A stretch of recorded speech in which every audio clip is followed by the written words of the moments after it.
말씀 보도록 하겠습니다. 누가복음 5장입니다. 5장 1절에서 11절의 말씀입니다. 제5장. 무리가 몰려와서 하나님의 말씀을 들을새 예수는 게네사렛 호숫가에 서서 호숫가에 배 두 척이 있는 것을 보시니 어부들은 배에서 나와서 그물을 씻는지라. 예수께서 한 배에 오르시니 그 배는 시몬의 배라. 육지에서 조금 떼기를 청하시고 앉으사 배에서 무리를 가르치시더니 말씀을 마치시고 시몬에게 이르시되, 깊은 데로 가서 그물을 내려 고기를 잡으라. 선생님, 우리들이 밤이 새도록 수고하였으되 잡은 것이 없지만은 말씀에 의지하여 내가 그물을 내리리이다. 그렇게 하니 고기를 잡은 것이 심히 많아 그물이 찢어지는지라. 이에 다른 배에 있는 동무들에게 손짓하여 와서 도와달라 하니 그들이 와서 두 배의 채움에 잠기게 되었더라. 시몬 베드로가 이를 보고 예수의 무릎 아래에 엎드려 이르되, 주여, 나를 떠나소서. 나는 죄인이로소이다. 이는 자기 및 자기와 함께 있는 모든 사람이 고기 잡힌 것으로 말미암아 놀라고 세베대의 아들로서 시몬의 동업자인 야고보와 요한도 놀랐습니다. 예수께서 시몬에게 이르시되, 무서워하지 말라. 이제 후로는 내가 사람을 취하리라. 그들이 배들을 육지에 대고 모든 것을 버려두고 예수를 따르니라. 함께 하시고 오늘 또 우리 예배 가운데 강력하게 우리를 만져주고 계십니다. 아멘. 자, 오늘은요 함께 읽었던 우리 말씀의 제목 가지고 함께 읽겠습니다. 시작. 베드로야, 그물을 던져라. 아멘. 예. 오늘 참 하나님께서 우리 예배를 뜨겁게 만져주고 계신 것 같습니다. 아침에 또 그 뜨거운 감사의 고백을 또 하나님 앞에 올려드릴 수 있게 해주셨고요. 또 우리 예배 가운데 또 강력한 하나님 우리를 만져주고 계십니다.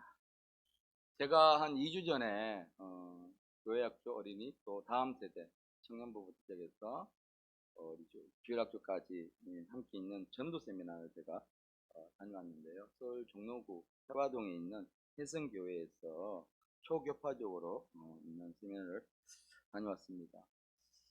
제가 이제 학교 앞 전도를 시작하면서 내년에 우리 어린이들 예배가 기존처럼 해서는 안 되겠다 해서, 그러면 다른 교회들은 어떻게 준비하고 있나 그런 것도 참 궁금해서 그런 세미나가 있어서 교회에서 이제 후원을 해주셔서 제가 다녀오게 됐는데, 사실은 그런 세미나를 저도 별로 좋아하지는 않습니다. 가게 되면 참 너무 거리감을 느끼거든요. 거기는 할 수 있는 여건이 돼 있고 가지고 와도 그 프로그램을 가지고 와도 듣다 보면 의욕이 생기는데 갔다 오면 의욕이 꺾여요. 그래서 망설였습니다. 망설였는데 왠지 하나님께서 너무 답답한 또 마음도 주셨고, 그리고 변화를 해야 된다 하는 마음을 계속 주셔서, 그러려면은 좀 알아야 되기에 이제 목사님한테 간다고 말씀을 드리고, 안 갈 수는 없으니까 말씀을 드렸으니까, 그래서 이제 제가 가기는 그날따라 비도 오고 그래서 가기는 싫었지만 갔습니다. 갔는데 다녀온 결과는 가기를 잘했다, 정말 잘했다, 귀한 시간이었다 라는 생각을 가지고 돌아왔습니다. 여러분, 왜 큰 교회들이 부흥을 하는가? 우리는요 대형 교회 하면 부정적인 생각을 너무 많이 가지고 있어요. 물론 장단점이 있습니다. 사실은 맞고요. 또 대형 교회 사람들이 많다 보니까 신앙적으로도 그렇고, 또 혹은 그 몇몇 사람들은 그냥 출석하고 다니는 분들도 계시기 때문에. 그런데 그리고 또 한국 교회들이 자꾸만 대형화되고 있으니까 걱정이 생기는 부분도 사실입니다. 그렇게 교회들이 대형화되는데 세상은 전혀 세상에 영향을 끼치지 못하고 있는 것 같기도 하고. 근데 사실은 뭡니까? 우리 작은 교회들도, 우리 교회도 마찬가지지만 부흥하기를 원하고 교회가 커지길 원하는 건 사실이거든요. 목표를 가지고 있는 건 사실입니다. 그건데 제가 거기서 왜 이 큰 교회들이 부흥을 하는가? 예.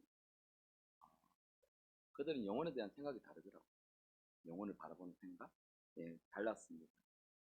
어떻게 하면 전도해서 영혼들을 교회로 인도할까?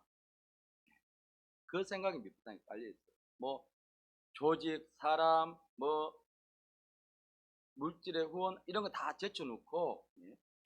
그런 것이 밑바탕에 깔려 있습니다. 그래서 환경이 어떠하든 상관하지 않고 영혼 구원에 대한 그 갈망함 대단한 걸 제가 보고 왔습니다. 한 번 안 되면 두 번, 두 번 안 되면 세 번, 될 때까지 예. 영혼을 놓지 않더라고요. 그러니까 교회 전체적인 그 생각이 그러니까 당연히 성도들도 그 영혼에 대한 생각이 달라요. 우리는 솔직히 영혼을 구원하라 그러면 망설이죠. 저도 마찬가지입니다. 되게 부담스러워 합니다. 근데 교회 전체가 그런 마음을 딱 품고 있으니까 자연적으로 성도들도 아 그렇구나. 예. 그러니까 영혼을 바라보는 생각이 달랐습니다. 예, 우리는 그렇게 생각하지요. 예, 큰 교회니까 가능하다. 물질도 있고 사람도 있고 조직도 있으니까 가능하다고 생각합니다. 근데요, 결국은 큰 교회도 가보면 일하는 사람이 한정적입니다. 물론 작은 교회들보다 사람은 더 많겠지만 그래도 거기서 중요한 일을 하는 사람들은 한정적이에요. 거기서도 사람들 찾아보면 사람이 없다고 그래요. 그러니까 결국은 사람이나 물질이나 조직으로 전도를 하는 것과 부흥하는 것은 아니라는 것이죠. 중요한 것은 그 마음이라는 것입니다. 그래서요, 특별히 다음 세대, 제가 다음 세대 세미나를 갔다 왔는데 다음 세대를 향한 교회의 전력은요, 교회의 전력이 100이라면 50%를 쏟아붓는 거예요. 큰 교회들이 아이들이 없다 했잖아요. 그러니까 심각성을 느끼니까 모든 방법을 다 동원해서 다음 세대를 얻고자 방법을 강구를 하는 거예요. 이것이 바로 큰 교회랑 작은 교회의 차이점이 바로 여기에 있는 것입니다. 물질이 많고 사람이 많고 많이 동원할 수 있는 인력이 많고가 아니라요. 어떻게 하면 이 다음 세대를 살릴 수 있을까? 안 되는 것이 아니라 어떻게 하면 될까를 생각하는 그 생각의 차이에 있었습니다. 제가 배운 것이 바로 그 마음이었습니다. 제가 가서 깜짝 놀랐습니다. 예, 환경은 똑같습니다.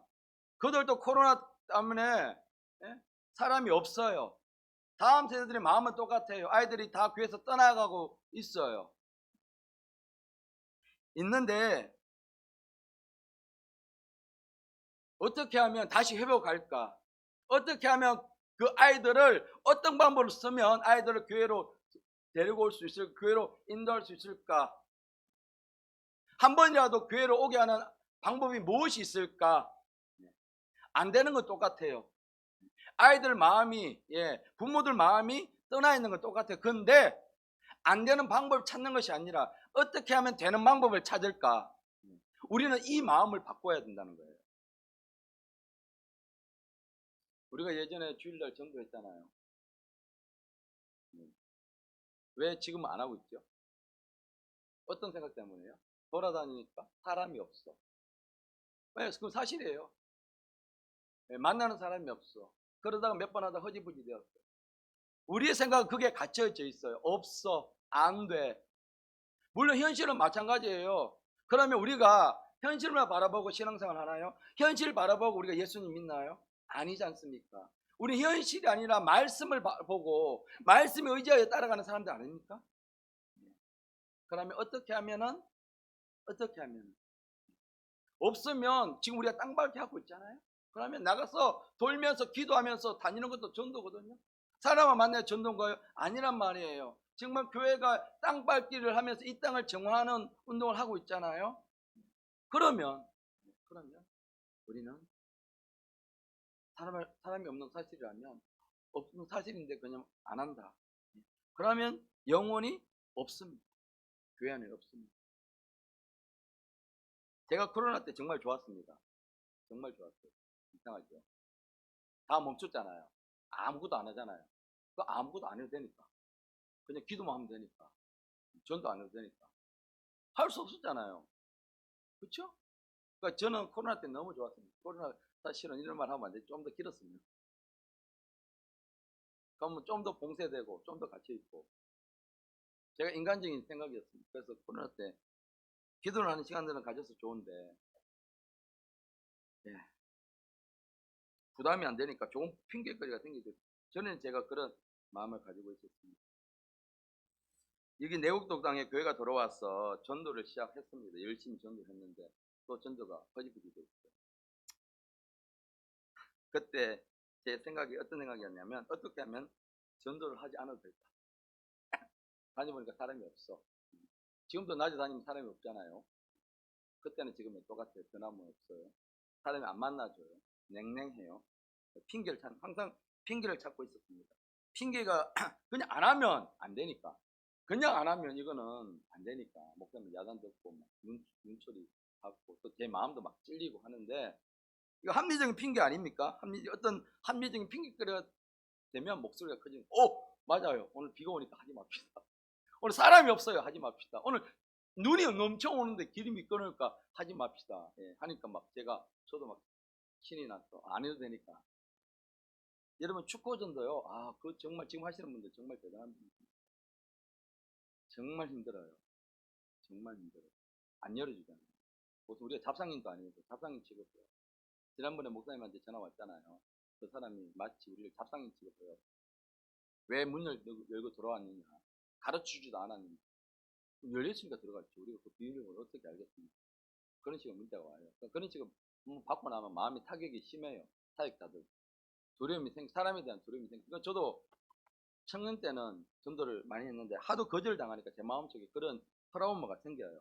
사람의 거절에 대한 트라우마가 생깁니다.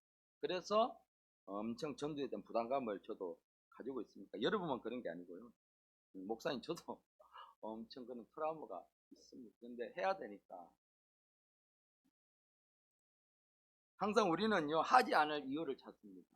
그 이유 때문에 우리가 돌파를 못하고 있는 것입니다. 그냥 우리가 그러니까 주저앉을 수밖에 없는 것입니다. 어떻게 하면 기도하지 않을까? 어떻게 하면 교회 예배드려 가지 않을까? 어떻게 하면 내가 전도하지 않을까? 항상 않을까라는 그런 핑계를 우리는 너무 잘 찾고 있지요. 그런데요, 거기서 만난 사역자들은 달랐어요. 어떻게 하면 전도할까? 어떻게 하면 한 번이라도 더 아이들을 교회로 데려올 수 있는 방법이 뭐가 있을까 찾는 사람들. 제가 부러웠던 것은 바로 그 마음이었다는 겁니다. 그러니까 방법이 생기더라는 거예요. 그러니까 물질이 따라오더라는 거예요. 그러니까 사람들이 따라오더라는 거예요. 여러분, 바로 부흥의 열쇠가 거기에 있습니다. 교회를 가지고 있었어. 사람들이 많아서 아닙니다. 우리들의 마음이 어떻게 하면 더 한 번 더 기도할까? 어떻게 하면 진실되게 하나님 앞에 예배 드릴 수 있을까? 어떻게 하면 예배를 바르게 드릴 수 있을까? 우리가 어떻게 하면 예배 시간을 좀 단축할 수 있을까? 그렇죠? 어떻게 하면 예배를 좀 짧게 드릴 수 있을까? 제 마음에도 그런 마음이 있습니다. 제 마음에. 여러분, 그런데요, 그렇게 전도를 시작했더니 처음에는 아이들과 만나면서 시행착오가 생깁니다. 아이들이 거절하는 방법이 생깁니다. 그런데요, 포기하지 않고 계속 찾아갑니다.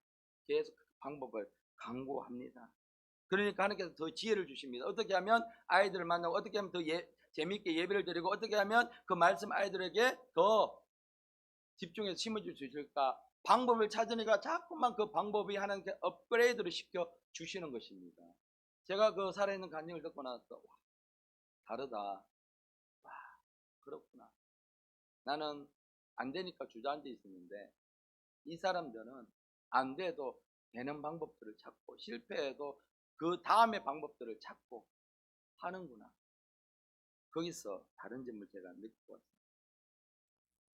이번 연초에 우리 규락교 아이들이 이런 이야기를 제기했어요. 이제 그때 성아가 중학생이 돼서 6명에서 5명 줄었어요. 어린이들이. 그렇게 되니까 한 학년씩 이제 진급을 했죠. 하고 나니까 이제 아이들도 이제 생각이 잠기는 겁니다. 우리가 졸업하고 나면 뭐 주일학교 없어지네. 그래서 하는 이야기가 전도사님, 제가 그때 전도사님 될 때 우리 졸업하면 주일학교 어떻게 되는 거예요? 지금은 이 말 들으신 분들 없으시지만 내 마음은 찌르겠어요. 할 말이 없는 거예요. 할 말이 없는 거예요. 사실 다른 아이들이 많이 있다면 걔네들은 그런 질문을 할 필요가 없겠죠. 또래 친구들이 많이 있다면 우리가 졸업해도 동생들이 있고 있으니까 더 재밌게 할 수 있겠구나 했는데 없으니까 이 아이들 오히려 주일학교를 걱정하는 이런 말을 합니다. 정말 제 마음이 겉으로는 웃고 있었는데 정말 찢어지면서 정말 눈물이 나더라고요. 아이들한테 부끄럽고 제 자신이 한심스럽고 여기 와서 몇 년이 지났는데 단 한 명도 얻지 못했다는 거. 좋은 핑계가 될 수 있죠. 핑계거리가 있죠. 겉으로는 대외적으로는 핑계가 될 수 있습니다. 그런데 그런 핑계거리를 찾기에 바빴던 제 모습을 보면서 그 말이 지금까지도 가슴에 잊혀지지 않고 있습니다. 여러분, 우리는요, 여기는 사람이 별로 없고 학교 앞에 전도로 나가도 불가능하고 또 아이들이 여기 놀 수 있는 놀이터도 없고 모이는 놀이터도 없으니까 전도가 안 돼 라고 제가 그렇게 생각하면서 핑계를 대면서 지금까지 끌어왔던 제 모습이었습니다. 뭐 기도는 열심히 했습니다. 하나님 영혼들 보내달라. 기도는 열심히 했습니다. 근데요, 제 속에 뭐가 없었냐 그러면 그들처럼 간절한 마음이 없어요. 간절한 마음이 있으면 안 되는 방법이 아니라 되는 방법을 찾겠죠. 어떻게 하면 전도할 수 있을까? 어떻게 하면 전도하는 방법이 뭐가 있을까? 라고 찾을 텐데 간절한 마음이 저에게 없으니까 전도하지 않을 방법이 없을까? 목사님도 별 말씀 안 하시니까 가만히 있어도 되겠다. 스스로 그렇게 방법을, 핑계를 찾은 것이죠. 누가 전도하라고 해서 하는 것은 아니지 않습니까? 하나님 보고 계시기 때문에 우리는 영혼을 향하여 달려가야 되는 마음이 있음에도 불구하고 그래서 제 한편으로는 어떤 마음이 있냐면 그래 이 아이들이라도 바르게 세우자. 그게 제 마음의 합리화가 된 것입니다. 그래서 그 생각은 전도하지 않아도 되는 가장 적당한 이유가 되었고요. 행동의 합리화가 되었습니다. 그 생각에 제 스스로가 속고 있었습니다. 여러분, 오늘 우리가 이 말씀 베드로를 찾아오신 예수님의 말씀을 보면요, 그물을 손질하고 있는 베드로에게 예수님이 찾아오십니다. 무리들과 함께 오셔서 고기잡이 또 배에 나와서 집에 돌아가려고 하고 내일 조업을 위해서 준비하고 있는 그물을 싣고 있는 베드로에게 찾아오십니다. 찾아오셔서 그 배에 오르시면서 배를 조금 떼어 나가기를 요청을 하십니다. 자, 여러분 한번 보십시오. 내가 정말 밤새도록 일을 했어. 피곤해. 쩔었어. 그런데 전화가 와. 목사님께 와서 교회 청소하러 나오세요. 짜증이 납니까 안 납니까? 감사하러 나옵니까 안 나옵니까? 안 나오죠. 어떻게 나옵니까? 베드로가 딱 이 심정입니다. 베드로. 밤새 일했는데 어떤 사람이 와서 배 청소 다 해놓고 내일 안 그래도 오늘 고기가 안 잡혀서 속된 말로 재수 없는 날이고 정말로 누가 건들면 내가 진짜 이 사람한테 화풀이하고 싶은 이 심정이었는데 배를 빌리자는 것도 아니고 와서 배에 오르더니 배 주인 노릇 하면서 좀 떼져요. 여러분의 입장이면 아니 제 입장이면 막 퍼부었을 거예요. 네, 막 가뜩이나 고기가 안 잡혀서 속상했어. 정말 집에 빨리 가서 그냥 차라리 자고 밤에 또 일찍 나가서 고기를 잡아는 그걸 기대를 하고 있는데 와서 배를 띄어 나가자 그러면 여러분 여기서 그물을 싣는다. 그물은 어부들에게 중요한 생계 수단입니다. 특히 고기를 잡을 때요. 이 그물이 손질되지 않으면요, 밤새도록 고기 잡은 헛수고입니다. 그물이 찢어져 있거나 그물을 손질하면서 씻으면서 그물이 찢어진 데가 없나, 예? 상한 데가 없나 또 꼬매고 깊고 해서 내일 아니 오늘 밤에 당장 나가야 되니까 또 그물을 만들어 놔야 돼요. 예. 여러분 어부에게 이 그물이 이 정말 소중하다면 우리 믿는 사람들에게는 이 그물과 것이 무엇이 있습니까? 우리는 무엇으로 우리들의 마음을 이렇게 정결하게 손질을 해야 됩니까? 바로 하나님의 말씀입니다. 우리 마음의 밭이 손질되어 있지 않으면, 정리되어 있지 않으면 말씀이 와도 우리 속에 열매 맺을 수가 없습니다. 그래서 누가복음 8장 5절에서 8절 말씀에 씨 뿌리는 비유를 예수님께서 우리에게 말씀을 주십니다. 그래서 더러러 길가에 떨어짐에 길가밭은 원수가 와서 새들이 주워 먹어버립니다. 뿌리가 내릴 틈도 없어요. 그 다음 6절에는 바위에 떨어지는 그 삭은 어느 정도 뿌리를 내는가 싶은데 더 이상 흙이 없으니까 말라버리는 거예요. 예, 말씀이 결실을 맺을 수가 없어요. 말씀이 그냥 사라져버려요. 예, 가시떨기에 떨어졌어요. 흙이 있어. 조금 자라. 근데 중요한 영양분들은 이 가시들이 다 먹어버리니까 얘가 바싹 말라버려. 제대로 기운을 차리지도 못해요. 근데 좋은 땅은요, 내리는 족족 100배의 결실을 맺는다. 말씀을 통해서 우리 환경을 변화시키는 역사가 일어난다는 거예요. 우리 마음의 밭이 준비되어 있습니까, 여러분? 말씀을 받고 주일날 예배 드리고 어떻게 여러분 나오시나요? 그 전날 밤은 어떻게 여러분 준비하고 계신가요? 그거예요. 기대감 없이 나와요. 그냥 의무감으로 나와요. 길가밭이에요. 떨어지는 거 열매 맺을 여유조차 없어요. 탕탕탕 다 튕겨져 나가요. 예배 끝나고 나면 깨어나다는 있는데 무슨 말씀을 들었지? 이런 질문하는 앞에서 설교자가 가장 얄밉죠. 오전에 설교 제목이 뭐였습니까? 이렇게 물으면 정말 얄밉죠. 묻지 않겠습니다. 여러분은 각자 한번 체크해 보시기 바랍니다. 오늘 오전에 말씀이 뭐가 남나? 묻지 않겠습니다. 우리 목사님께서 상처받으시기 때문에. 설교자 상처받습니다. 네, 돌아서 묻는데 그 다음 설교자가 와서 그렇게 하면 상처받아요. 대답을 잘하면 그런 사람인지라 그렇구나 마음에 약간 위안을 받는데 그 대답하지 못하면 상처받기 때문에 제가 묻지는 않겠습니다. 스스로 체크해 보시고 예, 여러분 준비를 하시고 나오셔야 합니다. 주일 예배뿐만 아니라 수요 예배, 금요일 모든 예배 가운데 지금 여러분 돌아가는 세상의 환경들이 정말 급박하게 돌아가지 않습니까? 전쟁이 빵빵빵 터집니다. 이제 이스라엘하고 하마스 전쟁이 터지니까 우크라이나 전쟁에 속 들어가 버렸어요. 근데 거기도 여전히 지금 전쟁 중이에요. 많은 사람이 죽고 있어요. 우리 너무 무감각해져 있어요. 전쟁이 일어났구나. 이제는 이스라엘이구나.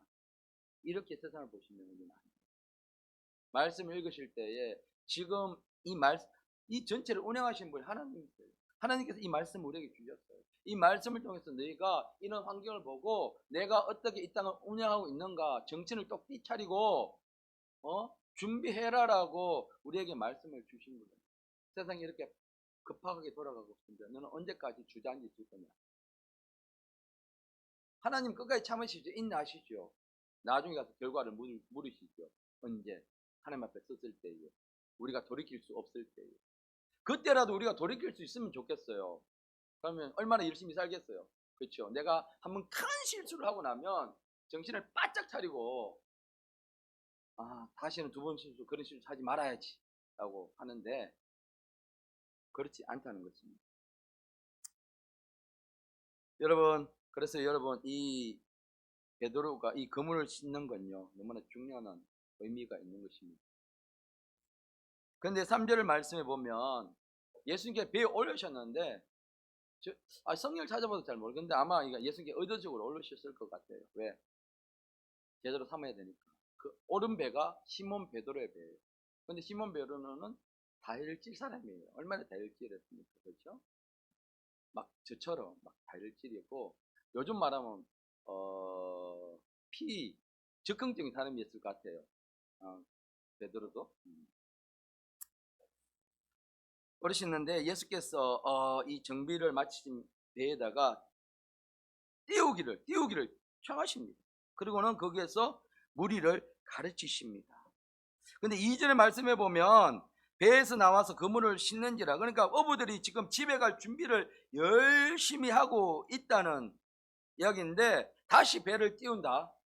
깨끗이 정리된 배를 다시 한번 띄운다. 그럼 다시 돌아와서 똑같이 해야 된다는 거. 얼마나 귀찮은 일인가. 예, 우리가 이 신앙생활 하면서 이런 환경들, 이런 마음들을 가질 때가 참 많이 있죠. 그냥 할 때 그냥 해버리시지. 왜 이렇게 하고 또 저렇게 하고 이렇게 하고 저렇게 하시는가. 예. 하나님이 그렇게 하실 때 있고 앞선 또 리더들이 그렇게 할 때 있는데, 근데 그 말씀에 순종했어요. 그 말씀에 순종해서 베드로는 배를 띄웁니다. 예, 배를 띄웁니다. 그때까지 베드로의 마음은 아마 좀 많이 속상했을 거예요. 많이 좀 있었는데 막 뭐라 하지는 못하고, 예, 어쨌든 뭐 할 수 있으니까 했다고 봅니다. 정말 환경을 보면 하기도 싫고 의욕도 없는 그때 있는데, 여러분 그런 일이 있을 때 우리는요 더 순종함으로 나가셔야 돼요. 정말 내 환경은 할 수 없는, 내 마음은 정말 요동하지 않는, 전혀 순종할 수 없는 그 마음이라 할지라도요 억지로라도 순종하여 나가셔야 합니다. 그래서 우리는 감정대로 환경대로 대응해서 우리가 순종하지 못하면 더 어려운 환경 속에 우리가 빠질 수밖에 없습니다. 그래서 하나님이 주시면 우리 감정을 십자가에 못 박고요. 그래서 우리는 날마다 어떻게 해야 되느냐, 갈라디아 2장 20절 말씀 선포를 해야 돼요. 매일매일 선포해서 우리가 그 말씀이 내 속에 능력으로 나타날 수 있도록 역사가 일어나야 하는 것입니다. 예. 불도 순종을 해야 되는데 우리가 고치기 위해서는요, 우리에게 하나님께서 고치기 위해서 뭘 주셨느냐, 바로 우리에게 말씀을 주셨습니다. 여기 보면 3절 끝부분에 보면 가르치시더니라는 말이 나오는데, 이 가르치시다는 말은 뭐냐면 그냥 선포하다는 말이 아니고 이게 시제가 미완료 시제예요. 그래서 이 가르치시는 것이 아주 자세하게 오랫동안 지속되었더라라는 의미를 가지고 있는 이 가르침입니다. 그래서 이 무리들에게 예수님이 말씀하실 때 아주 자세하면서도 아주 쉽게, 왜 이 무리들은 배움이 짧아요. 그래서 예수님은 이 환경에 맞게, 예수님은 그 무리들의 수준에 맞게 알아듣기 쉽게 말씀을 자세하게 풀어놓기 시작했습니다. 그런데 그 배에 누가 있었냐는 거예요. 베드로가 있어요. 누구의 배였어요? 시몬 베드로의 배. 여러분, 배 주인한테 가서 뭐 선장한테 물어주면 선장한테 자기 배 절대 다른 사람한테 안 줍니다. 자기가 나가면 나갔지 절대 자기 배를 남한테 맡기지 않아요. 그 배에 누가 있었느냐? 바로 베드로가 있었다는 것입니다. 이 베드로는 어떤 상태였느냐? 밤새도록 고기를 잡았는데 헛수고해서 지금 열이 이빨 받아 있는 이 베드로가 예수님이 가르치는 옆에 앉아 있었다는 것입니다. 그러니까 처음에 얼마나 싫었을까. 제가 감정을 이입을 해서 대입을 해보면 정말 싫었을 것 같아요. 피곤하니까 밤새 고기를 잡는다고 던졌다 올렸다 던졌다 올렸다, 여기 가봐도 안 되고 저기 가봐도 안 되고, 이게 그물을 던졌다 올리는 일이요 보통 노동이 아닙니다. 그래서 제가 어릴 때 이제 울릉도에 살다 보니까 뱃사람들이 그렇게 험한 이유가, 성격이 험한 이유가 그만큼 이 일이 엄청나게 힘들다는 거예요. 엄청난 노동이 필요하다는 거예요. 그런 노동을 마치고 밤새 있는 이 베드로, 빨리 집에 가야 되는 베드로가 이 배에 올라 있어요. 그런데 예수님의 말씀이 거기에서 선포되기 시작을 했다는 것이죠. 여러분, 4절 말씀에 보면 말씀을 마치시고 시몬 베드로에게 이르되 깊은 데로 가서 그물을 내려 고기를 잡아라 라는 말씀이 나오죠. 여러분 우리에게 이 베드로에게 이 말씀을 하셨어요. 그럼 베드로는 과연 어떻게 반응을 했을까? 그 5절을 보면 우리가 알 수 있습니다. 시몬 베드로가 대답하여 이르되 선생님이여 우리들이 밤새도록 수고하였으되 잡은 것이 없지만, 이게 바로 베드로의 심정이에요. 못 잡았다니까요. 이게 이제 베드로의 진짜 심정인데, 이 말의 속도는 뭐예요? 가도 안 돼, 소용이 없어요. 가기 싫어요. 우리 겉말하고 속말하고 뜻이 다르잖아요, 한국말에. 밥 한 번 먹자. 한번 보자는데 언제 보자는데 약속 안 정하잖아요. 베드로의 심정이 이 심정이었습니다. 근데 이 말 뒤에요, 없지만은, 그렇죠, 없지만은 여지가 있죠. 없지만은, 없습니다가 아니라 없지만 뭔가 여지가 있다. 그러니까 이 베드로의 마음의 변화가 일어났다는 거예요. 변화가. 왜 변화가 일어났을까? 왜? 아니 현실에서 그냥 이렇게 우라가 터져서 막 짜증이 나고 막 섞여있던 이 베드로의 마음이 왜 갑자기, 아니 뜬금없이 바다가 깊은 곳에 그물을 던지라는 말도 이해가 안 되고, 베드로가 더 거기에 대해서 잘하면 잘하는데 거기에 대해서 하나도 모르는 예수님께서 낯선 사람이, 여러분들이 지금 일을 하고 있는 농사를 하나도 모르는 사람이 와서 갑자기 농사 이렇게 하라 저렇게 하라 하면 얼마나 짜증납니까? 똑같은 거예요. 근데 베드로의 마음이 없지만은이 된 거예요. 베드로가 여기 있으면서 가르치더라. 그러니까 배에 있으면서 베드로에게 하나님의 말씀이, 예수 그리스도 전하는 이 말씀이 어느 순간에 베드로 속에 들어가고 있었다는 거예요. 이 가르치다는 것이 짧게 선포되는 말씀이 아니라, 제가 말씀드렸죠, 길게 자세하게 화가 막 나는데 그 말씀이 들어오니까 베드로 속에서 마음의 변화가 일어나기 시작했다는 거예요. 여러분, 우리 말씀 어디에 듣습니까? 우리가 예배 가운데 말씀이 선포됩니다. 우리가 말씀을 듣죠. 우리가 말씀을 소리내서 읽을 때 우리는 말씀이 들립니다. 그래서 우리는요, 예배의 주님 앞에 나와서 집중해야 돼요.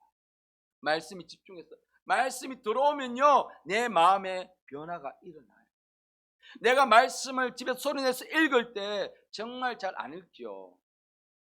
근데 소리내서 읽을 때, 내 귀에 들릴 때 내 속에 변화가 일어나기 시작하는 거예요.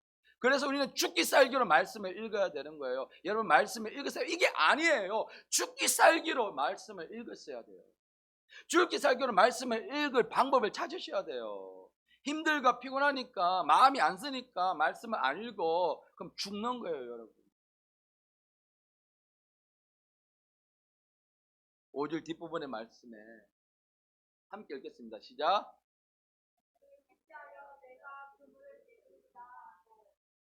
밤새도록 고기를 못 잡았대요. 그런데 말씀에 의지하여 그물을 내리겠다는 거예요. 그러니까 예수님의 그 가르치는 그 말씀이 베드로 속에 들어와서 그 말씀이 베드로를 변화시켰다는 거예요.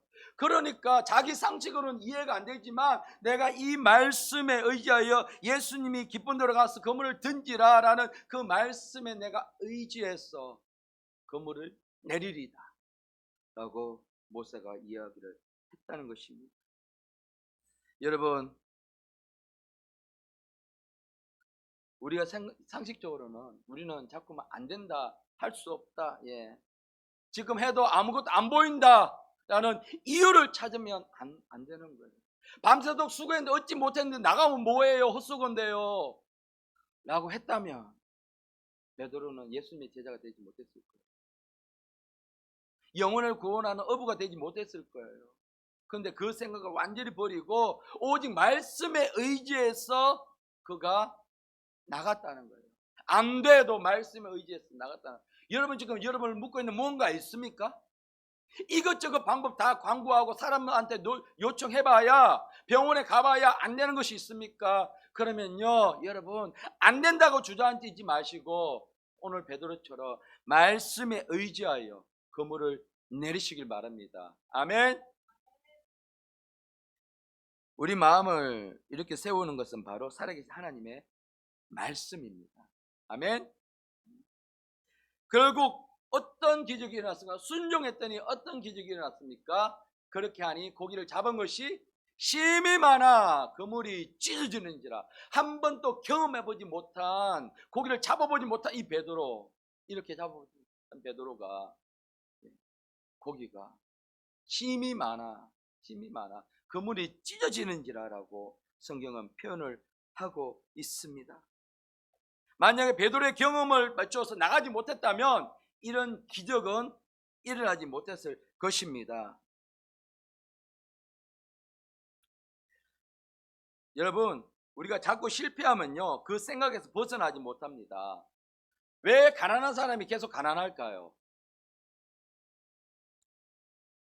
뭘 해도 안 된다는 그 가난한 생각 때문에 어떻게 하면 오늘 한 끼를 그냥 내가 버틸까라는 그런 생각, 그 가난을 벗어나지 못하는 생각 때문에요. 뭘 해도 안 되니까, 또 뭘 해도 안 된다는 그런 생각을 가지고 있으니까 겨우 50주만 해결하면 나는 만족해 하니까 절대 가난을 벗어나지 못하는 것입니다. 근데요, 여러분, 부자는 왜 망하는지 아는 줄 아십니까? 그들 생각 때문에. 부자가 계속 부자인 이유가 벼락 부자 말고, 땅 부자, 졸부들 말고 부자들. 왜 그들은 다 대대손손 왜 부자로 사십니까? 그들의 생각은요, 한 번도 가난해져 본 적이 없기 때문에 우리는 망하지 않아. 뭘 하면 되고, 이렇게 하면 되고 생각을 가지고 있기 때문에 돈이 많아서 그게 부자가 아닌 거예요. 그러면 로또 1등 당첨 사람들 20억, 30억 받잖아요. 왜 그들은 영원히 부자가 못 되고 그냥 쫄딱 망하죠? 통계적으로 봤을 때 로또 1등 된 사람은요, 인생이 차라리 안 됐으면 좋을 정도로 그 인생이 폐허가 됩니다. 그렇다면 결론적으로 돈이 문제가 아니라는 것이고, 그들의 생각, 어떻게 하면 나는 돈을 관리할 수 있을까? 우리들의 생각도 마찬가지입니다. 우리들은 어떻게 하면 하나님 앞에서 영혼을 구원할 수 있을까? 어떻게 하면은 할 수 있을까? 어떻게 하면 우리가 부흥할 수 있을까? 이런 생각들.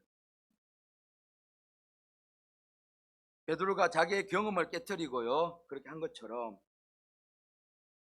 결국은 우리는 어떤 생각을 하고 있습니까? 긍정적인 생각, 초긍정적인 생각, 할 수 있다는 생각. 베드로의 말처럼요, 말씀에서 베드로가 말씀에서 치유를 받았듯이요, 이 세상의 방식으로는 불가능하다고 생각할 때에 우리는 말씀에 의지해서 믿음으로 그물을 던지는 우리 제자교회 성도님 되시기를 예수의 이름으로 축원합니다. 아멘.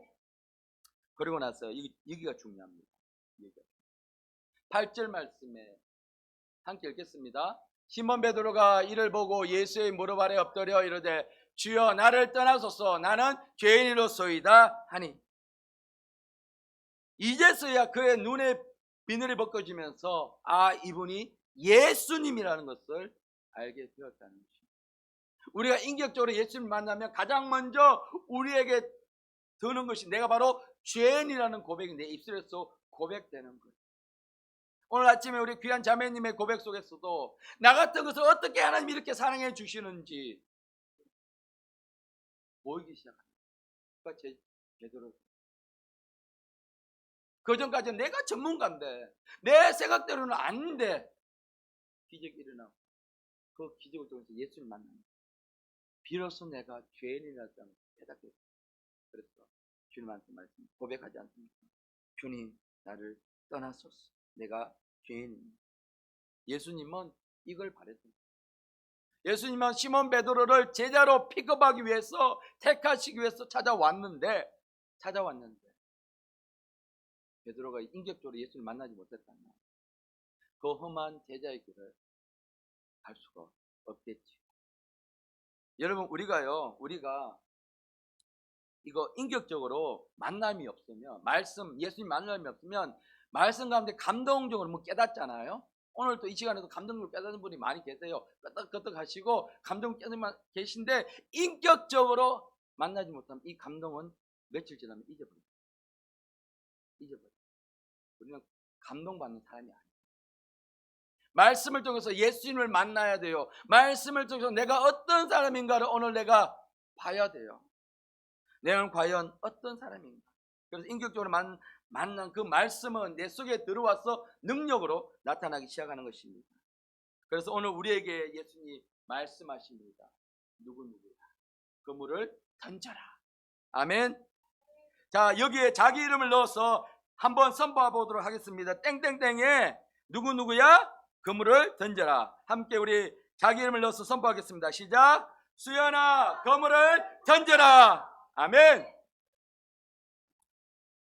여러분, 말씀을 통해서 부정적인 생각과 패배의식은 이제 버리시길 바랍니다. 나는 안 된다는 생각 버리시길 바랍니다. 전도 안 된다는 생각 버리시길 바랍니다. 우리는 어떻게 하든 주님의 말씀을 통해서 할 수 있는 이유를 찾고요, 주님께서 우리에게 주신 그 사명을 잘 감당하는 사명자가 되시길 예수님 축복합니다. 우리 빌립보 4장 13절 말씀 함께 고백하겠습니다. 내게 능력 주시는 자 안에서 내가 모든 것을 할 수 있느니라. 아멘. 한번 반주 좀 부탁드리겠습니다. 여러분, 우리가 이 찬양하고 우리 기도하기를 원합니다. 여러분, 모든 것은요, 하나님을 만나면 끝납니다. 오늘 베드로가 예수님을 만나니까 끝났습니다. 그 삶의 인생이 바뀌었습니다. 우리 함께 찬양하면서요, 찬양 후에 기도하겠습니다.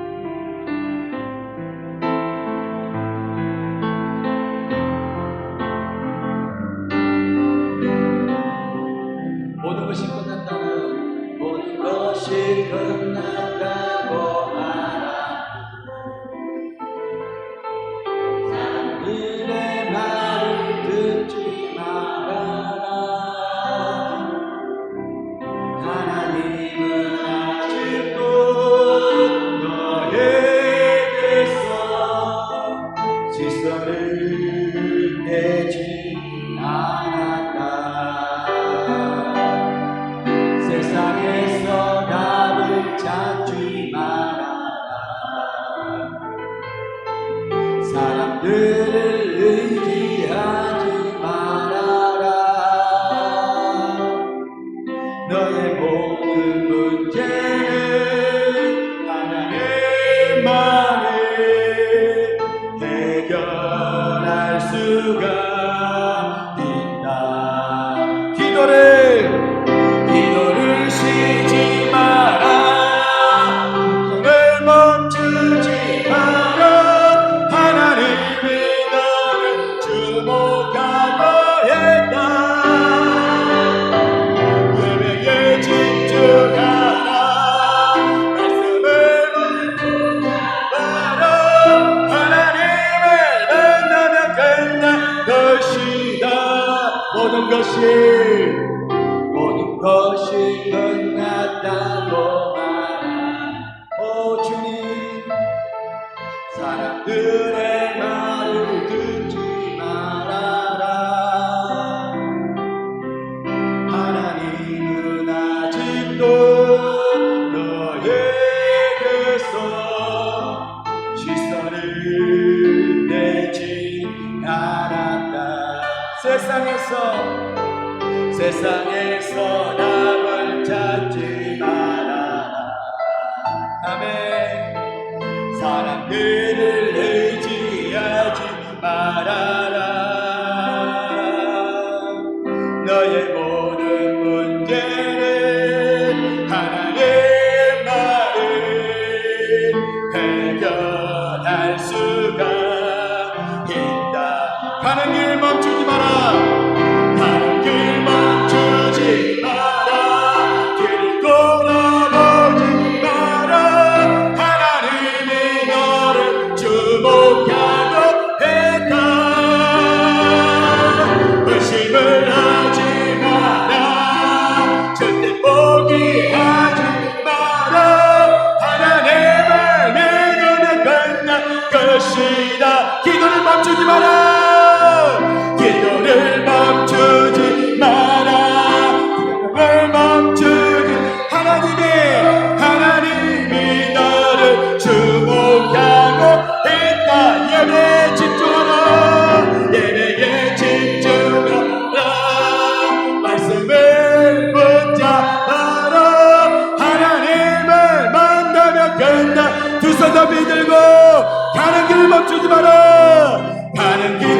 도와주시기 바랍니다.